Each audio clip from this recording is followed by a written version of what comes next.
ஆண்டவராகிய இயேசு கிறிஸ்து நாமத்தினாலே உங்களை நான் வாழ்த்துகிறேன். மீண்டும் உங்களை சந்திக்கிறேன். நான் மிகுந்த மகிழ்ச்சி அடைகிறேன். இப்போவும் வெரி சிம்பிளான ஒரு பசில்னு சொல்ல முடியாத ஒரு சின்ன ஒரு கேம்.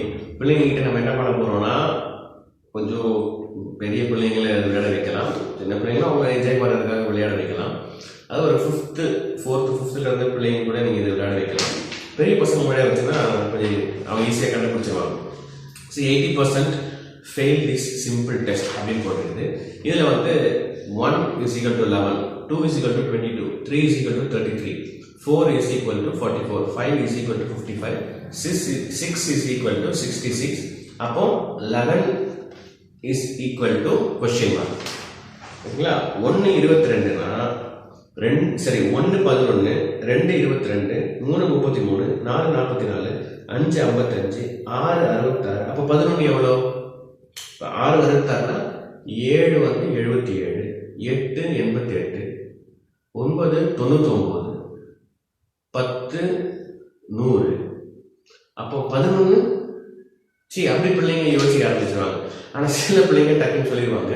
அதனால் நீங்கள் பிள்ளைங்க ஒருத்தராக கூப்பிட்டு நீங்கள் முன்னாடி கேம் விளையாட வச்சாலும் ஓகே, இல்லைன்னா மொத்தமாக நீங்கள் எல்லாத்தையும் நீங்கள் வச்சு நீங்கள் கேட்டாலும் ஓகே. ஓகேங்களா? இதனுடைய ஆன்சர் என்ன?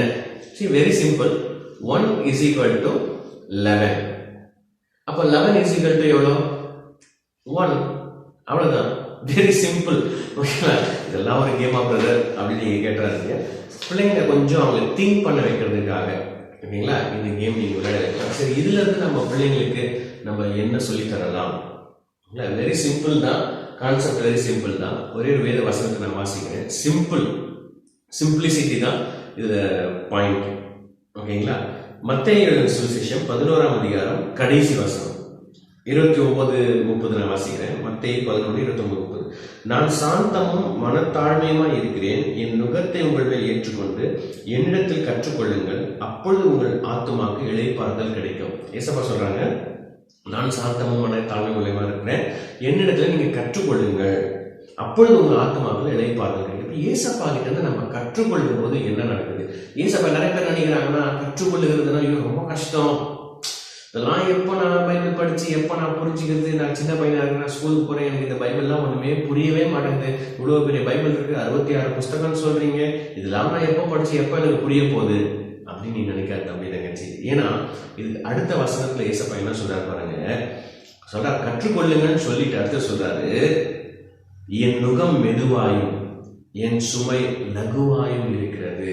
இங்கிலீஷ்ல அதே வெரி சிம்பிள் இங்கிலீஷ்ல நான் வாசித்து காட்டுற பாருங்க. அதே வசனம் Matthew 11 last verse, for the yoke I will give you is easy. Very சிம்பிளா புரிஞ்சுக்கிற ஒரு language, easy. and the load I will put on you is light. நிறைய பேர் நினைக்கிறாங்க ஏசப்பாவை ஏற்றுக்கொண்டு வாழுகிறதுன்றது வந்து ரொம்ப கஷ்டமான வாழ்க்கை, அது ஐயோ ரொம்ப அதுல போராட்டம் பிரச்சனைகள்லாம் வரும், ஐயோ பரிசுத்தமான நம்மளால வாழவே முடியாது, பொய் சொல்லாம எப்படி வாழ்றது, சண்டை போடாம எப்படி வாழ்றது, அதெல்லாம் ரொம்ப கஷ்டம் அப்படின்னு நினைக்கிறாங்க. ஆனா ஏசப்பா சொன்னாங்க it's very easy, very simple. எப்படி அது வெரி ஈஸியாக முடியும் என்னன்னு சொன்னால் அதுக்கு தான் பரிசுத்த ஆவியானுடைய உதவி நமக்கு தேவை தம்பி தங்கச்சி. ஒவ்வொரு நாளும் ஜோம் ஏசப்பா எனக்கு உதவி செய்யுங்க ஏசப்பா, என்னால முடியாதுதான், பரிசுத்தமா வாழ்றதுக்கு எனக்கு பலன் இல்லை தான், ஆனா நீங்க எனக்கு உதவி செய்யுங்க ஏசப்பா, நீங்க எனக்கு உதவி செஞ்சா என்னால பரிசுத்தமா வாழ முடியும், என்னால படிக்க முடியல ஏசப்பா, கஷ்டமா இருக்கு, மேத்ஸ் வரவே மாட்டேங்குது, ஆனா ஏசப்பா நீங்க எனக்கு உதவி செய்யுங்க, நீங்க எனக்கு உதவி செஞ்சா என்னால நான் பாஸ் ஆக முடியும் ஏசப்பா, நல்ல மார்க் எடுத்து பாஸ் ஆக முடியும் ஏசப்பா.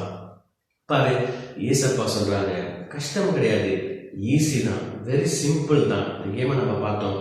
நிறைய பேர் என்ன பண்ணீங்க, மண்டையை போட்டு குழப்பிக்கிட்டீங்க, என்ன இருக்கணும். ஆனா வெரி சிம்பிள். ஏசப்பாவை பின்பற்றி அவருடைய பிள்ளையா வாழ்றது இட்ஸ் வெரி ஈஸி. மனுஷனா நம்ம மனுஷீகத்துல நம்ம ட்ரை பண்ணி ஏசப்பாவுக்காக நான் வாழ்வேன்னு சொல்லி அவருடைய உதவி இல்லாம ட்ரை பண்ணி நிறைய பேர் தோத்து போறாங்க. பாவத்துக்கு எதிர்த்து நின்று ஜெயிக்க முடியல, டெம்டேஷன்ஸ்க்கு எதிர்த்து நின்று ஜெயிக்க முடியல, தோத்து போறாங்க. ஏன்?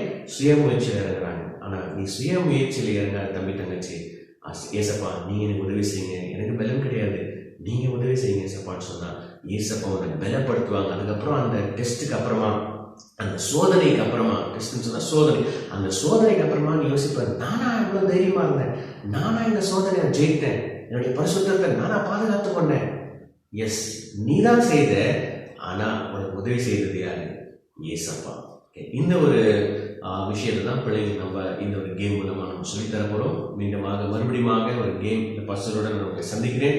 கர்த்தர் தாமே உங்களை ஆசீர்வதிப்பாராக. தேங்க்யூ ஃபார் வாட்சிங். God bless you.